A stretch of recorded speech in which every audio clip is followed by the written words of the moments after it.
With the relative freedom of regulations in hill climbing, you see superb levels of innovation, none more so than you see here, where Trish and Terry Davis have built a V8 engine using the basic barrels and cylinder heads of a Suzuki Hayabusa engine. Terry, can you tell us what you've done to achieve that in terms of cylinder block and crank? The cylinders and the heads are purely standard Suzuki Hayabusa 1300s, and it's just a matter of mating them to a crankcase and crankshaft with end covers and sump to suit. I know you describe power as adequate, and I'm not going to get any more out of you today on that topic, no. But the weight of the engine's pretty light too, isn't it? The weight's about 80 to 85 kilos. That's very good, making a lightweight car setup. Trish, you've been driving the V8 for the first time this season, having been used to a motorcycle engine in this car. How much different do you find that? There's an awful lot more power.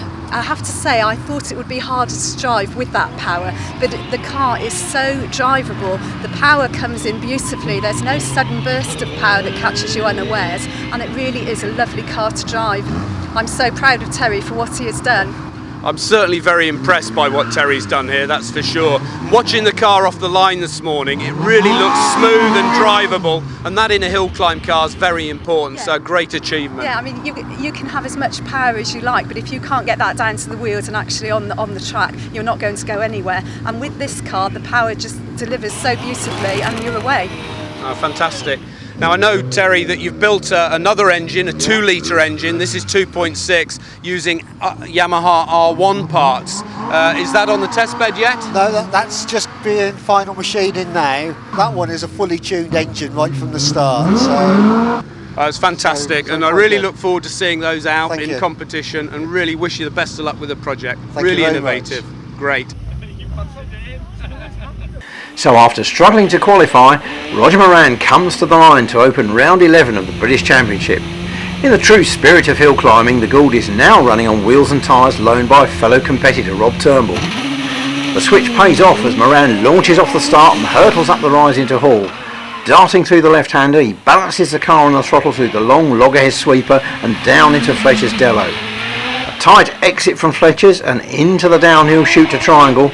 It's hard on the brakes for the tricky uphill right where understeer can so often be a problem. Now comes the fast right-left switch at Keepers, and Roger feeds in the 630 plus horsepower of the Nicholson McLaren V8 as he attacks the notorious double kink halfway up Cedar Straight. At over 130 miles an hour, he brakes hard for the tight left-hander at Fallow. Using all the road and some of the curb on the exit, it's into the long climbing left and the immediate right over the brow at Museum. Now comes a switchback dash to the finish, where the clocks stop on 45.71. Good opener. Now let's take a look at Loton Park from the cockpit of 1600cc class record holder Robert Kenrick, who's already into the left-hander at Hall. The long downhill loggerheads bend is a daunting section of the course, but Kenrick makes light work of that and of the tightening downhill left at Fletcher's. The road straightens up, but there's no time for a breather. Down through the gears, hard braking for Triangle, and Keepers comes up almost immediately. Kenrick's committed attack on the sweeping S-bend gives the fourth Hayabusa phenomenal pace up Cedar Straight. Flat through the right-left kink, Kenrick carries a speed into the braking area and through the tight left-hander at Fallow. Up the steep rise into Museum, and it's just the undulating finish straight to go for the first ever 46-second run by a 1600cc car. After that stupendous shot, Tony caught up with him. Here we are with Robert Kenrick. Robert has just completed the class runs and has taken a whole 3/4 of a second off that run. Absolutely fantastic time, Robert. You must be chuffed with that. Yeah, very pleased, yeah. It was a bit quicker everywhere, really. About half a second on the first part, and then the other 1/4 of a second came on the latter regions of the hill. So 47.01 was your class record. That was a brilliant time in itself. Then you qualified for the runoffs and you went down into the 46s. Fantastic. And that was just a nibble everywhere else as well? Yeah, well, that one was actually slower considerably on the first part of the course, but a great deal quicker on the latter stages. So in theory there's a mid-46.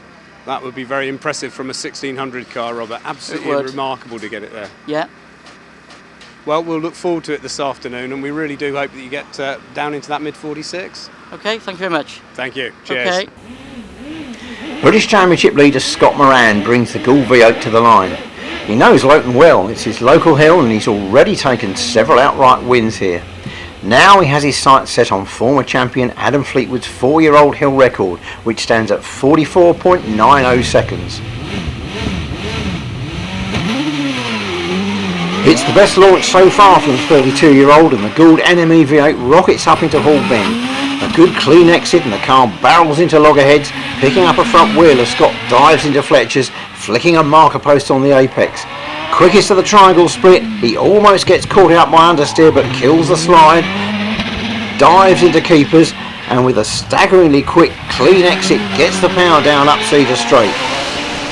Now we're riding with Scott through the kink as he charges into the fallow braking area at almost 140 miles an hour.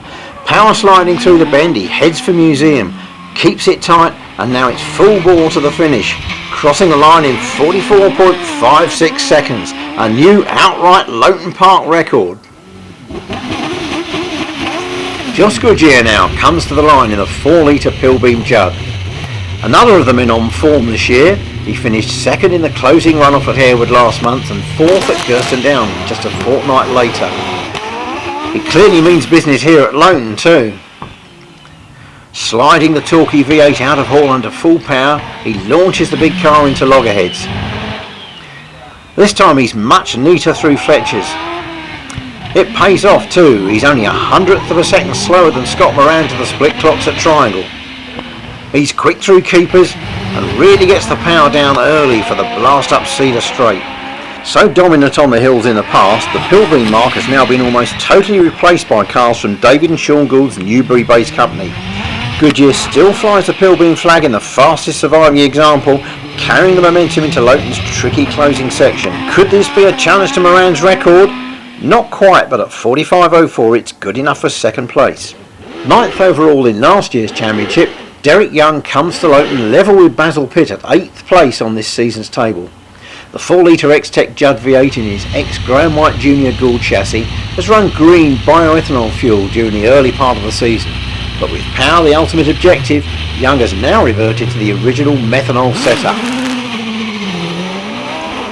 Up into Horn, the Gould's nose dips under heavy braking, the gearbox protesting as weight transfer unloads the rear tyres. Former sprint leaders champion Young knows the hill well and he's quick through loggerheads and Fletchers. Into the braking area at Triangle, and only Moran and Goodyear are quicker. The Gould gets out of shape on the entry to keepers, but Young stays on the power, lifting a wheel on the apex and pouring on the power as he heads out onto Cedar Straight. Skid blocks sparking through the kink, the car hurtles into fallow and up to Museum. It's a tidy run from the 4th place qualifier, but somewhere along the line the time evaporates and he loses a second to Goodyear, finishing 6th with a time of 45.94. Chris Merck is on top form here at Loton. Still looking for that debut British win, he's qualified second fastest and must believe he's in with a chance today. It's a superb start from Merck in the 4-litre Gould Judd, quicker even than Moran over the first 64 feet. Quick into Hall too, but was that a misgear on the exit? Merck tries hard to regain those lost fractions, but he's almost half a second off the pace to Triangle split. Right on the limit now, through Triangle and through keepers. Merck heads up Cedar Straight amid a shower of sparks from the car's skid blocks. It's a copybook run now, but time lost in hill climbing is almost impossible to get back. That debut win will have to wait for now, and by just 0.03 of a second, 45.91 shades out Derek Young for 5th place. Aboard the nimble OMS PowerTech V8, Trevor Willis has set the fastest qualifying time for this opening runner. The combination is ideally suited to this technical hill, but Moran's new record is a pretty stiff target. Willis is flying today and corrects the tail slide out of Hall without the hint of a lift. With just 2.8 litres of Hayabusa motorcycle-based V8 at his disposal, he's at something of a power disadvantage to run-off leaders Moran and Goodyear, but he makes up for that with sheer bravado and superb car control. Just watch his technique through keepers as he hurls the car across the curbs, getting the power down onto Cedar Straight way before anyone else in an effort to make up for the car's relative lack of power. It's a typical 11/10 run from Willis, but can he find the pace to challenge the leaders? Using all the road through Museum, he heads for the finish line, but at 45.39, Goodyear's time is more than 3/10 out of reach and Willis has to settle for third place. So Scott Moran stretches his already commanding championship lead with a superb new outright hill record, and a fine run by Joss Goodyear shadows Moran to hold off the intrepid Trevor Willis. On the downside, for defending champion Martin Groves, an off-course excursion meant 12th place and another 0 score. But the stars of the show were Scott Moran and Joss Goodyear. Tony Wiltshire got the full story. Fantastic effort, Scott. How did that go? Oh, it was excellent. It's one I've always wanted here. It's pretty chuffed. It's a local hill for you, Scott, and a hill that you've always excelled at. So that was the objective of this morning, was it? To crack on and... Well, it was the aim, yeah. After qualifying, it was low down as it did. We were struggling a bit with the rear tyres getting a bit too hot. So Rob Turnbull loaned us a set of tyres for Dad to take his run.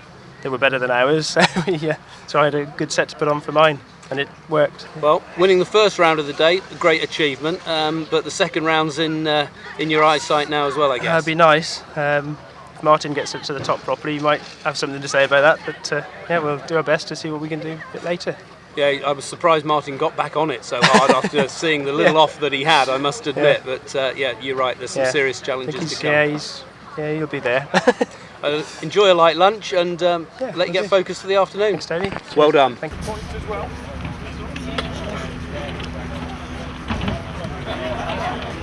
Jos, a personal best, I believe. Yeah, just by quite some margin, in fairness. So. A 45.01. Yep. What was your previous best then? 47.34. Oh, a huge margin. Yeah. Well, you're running a Pilbeam chassis with a Judd KV engine and a Ricardo gearbox. Pretty unique combination. When we were looking at making the new car, we looked at all the options of basically got the Goulds with some McLaren engines and the Gould gearbox, and we were trying to make a complete package. It was different to that, so we could really beat them, and then they couldn't say, oh, it's because you've got their gearbox or the same motor, so we wanted something completely different. Well, it's certainly working for you, that's for sure. It's really good, the car, can't complain at all. Well, there's a lot of power to get on top of, isn't it? Yeah, I mean, we run traction control, so that helps a fair bit. Whose system do you run on the traction? It's Judds themselves, they run EFI ECUs, and basically it's a version of what they run on the sports cars, and we've just played about with it to how I wanted it, rather than what they had. Right. Which is a fair bit different in the end. But well, you certainly hear it working on the hill, particularly off the start, so it's an effective bit of kit. Yeah, it just means you can be a lot more aggressive with the throttle, so it's try and get it round the corners. Yeah, plant it and hang on. That's it, and it just usually sorts itself out, which is pretty decent. Jolly good. Now, as your day job, you work for ProDrive on the World Rally team, I understand. Yes, mate, I do. Yeah. And what do you do there? I'm the event electrician, sort out all the electrics on the cars and make sure they work electrically good. Right, so you used a bit of pressure really, because it can be quite, especially when you go on the rallies and that, it can be pretty hard at times, but we strive for that. Being a young lad keeps you awake, you know. Absolutely. And off to Turkey next week, I understand. Yeah, we're flying out lunchtime Monday, so. Okay, very good. Well, wish you luck for the second run-offs this afternoon. Thank you very much. Have a good event and good trip to Turkey. Cheers, thank you very much. Cheers, Jos. Join us after the break for more British Championship hill climb action.